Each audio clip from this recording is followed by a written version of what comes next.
No. Ako si Loretta Paulino Tapaya. Naka naka-star waray man no. Naka-star noon sa Samar. Tapos pagkamatay sa akong asawa, gikuha ako dinhi sa Manila. An amon doon lingwahe. Unsa ba to? Waray. Oh. Amon dito lingwahe kanan kuang kakuri ka sobra. Mauna dito ang mga istorya nga masering waray upay. Anong kasabihan o salawikain ang madalas gamitin ng matatanda sa inyo? Ano ang ibig sabihin nito?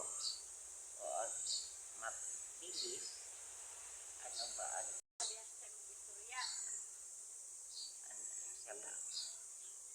Ang kasabihan sa amon istorya dito sa Samar, yon kung mayroon sa amon maki-istorya nga mauna unsa ba ang imon kuat kalisod magsumat-sumatay ni mga lagas.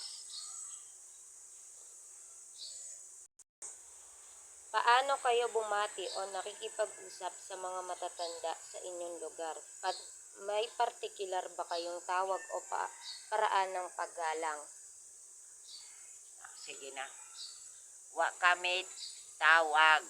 Sila nala tirok-tirok kami sa among mga balay.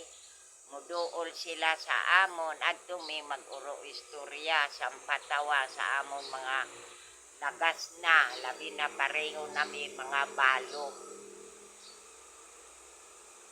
Ano ang karaniwang biro o kwentong nakakatawa sa inyong lugar? Dami ang mga biro doon. Siring, ang siring waray ron. Ang siring san amon mga matanda. Kinsaong kaha sa aton makauna pagkaasawa, may naa pa awda maka kuan sa ato luoy paghigugma sa mga lagas. Yun amon mga biro-biro parte sa amon mga lagas.